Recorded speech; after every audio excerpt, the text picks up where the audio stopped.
பார்த்ததுண்டா இந்த நாடு பார்த்ததுண்டா நாடு பார்த்ததுண்டா இந்த நாடு பார்த்ததுண்டா. இங்கே நடைபெறுகின்ற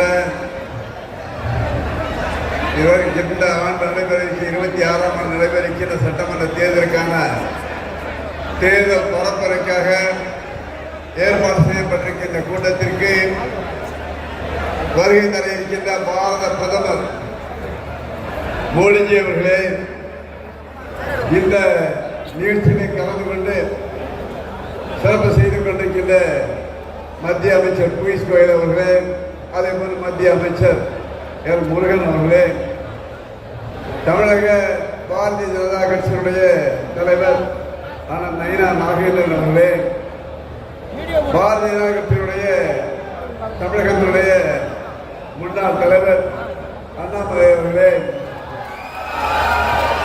இந்த நிகழ்ச்சியில் கலந்து கொண்டிருக்கின்ற சுப்ரீம் சரத்குமார் அவர்களே மற்றும் மேடையில் அமர்ந்திருக்கிற என்டிஏ கூட்டணியுடைய அனைத்து கட்சிகளுடைய தலைவர்களே, என் முன்னே கடமென அமர்ந்திருந்து ஆர்ப்பரித்துக் கொண்டிருக்கின்ற அத்தனை கூட்டணி கட்சிகளுடைய தொண்டர்கள் அனைவருக்கும் மீண்டும் வணக்கத்தை தெரிவித்துக் கொள்கிறேன்.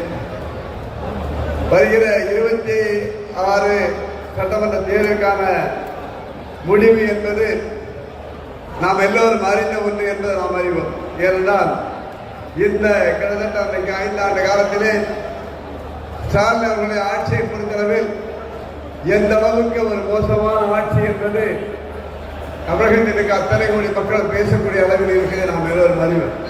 ஏனென்றால் அவர்களுடைய ஒரே எண்ணம், அவர்களுடைய கருணாநிதி என்றும் ஸ்டாலின் என்றும் உதயநிதி என்றும் என்பதேரி என்றும் அவர்களுடைய குடும்பத்திற்கான ஒரு ஆட்சியாக தான் அவர்கள் ஆண்டு கொண்டிருக்கிறார்கள். அவருடைய குடும்பத்தை நலக்காக ஆண்டு கொண்டிருப்பார்கள் என்பதை நாம் எல்லோரும் அறிந்த ஒன்று. இன்று எங்கு பார்த்தாலும் நாம் எல்லோரும் அறிவோம். அதாவது வந்தார் சொன்னார், அவர் சொல்லுவதால் நாங்கள் முதலிலே ஆட்சி அமைத்தால் எங்களுடைய முதல் கையெழுத்தானது டாஸ்மாகை மூடுவதுதான் என்று சொன்னார்கள். ஆனால் இன்று அவ்வாறு அல்ல. அதாவது ஒவ்வொரு தெருவுக்கும் ஒவ்வொரு தெரு முனைக்கும் இந்த டாஸ்மாக் கடைகள் திறந்த வண்ணம் இருக்கிறது. ஏன் இந்தியாவிலே அதிகமாக இன்று விற்பனையை ஆகக்கூடிய எங்கேயெல்லாம் தமிழகத்தில் தான் இன்று லிக்கர் ஷாப் நடைபெற்றுக் கொண்டிருக்கிறதை நாம் எல்லோரும் அறிந்தவர். ஏன் தினமும் பாருங்கள், அதாவது 2 வயது குழந்தையும் கற்பழிக்கிறார்கள், 70 மூதாட்டியையும் கற்பழிக்கிறார்கள்.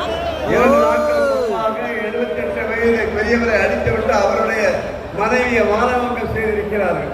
இதுபோன்று எங்கு பார்த்தாலும் கொலையும் கொள்ளையும் கற்பழியும் நாளுக்கு நாள் திறந்து கொண்டிருக்க காரணத்தினாலே இந்த ஆட்சிக்கு மக்கள் முடிவு கட்டு முடிவு செய்துவிட்டார்கள்.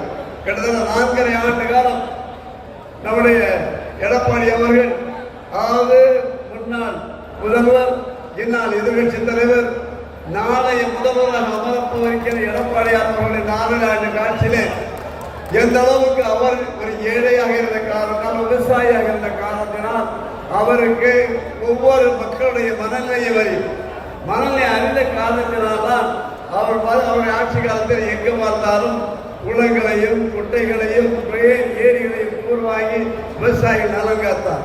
அதே போன்று நீராக இறக்குவது செய்ததன் மூலமாக தென்னை மரத்தினுடைய விவசாயிகளுடைய வயிற்றை பாறை பார்த்தார்.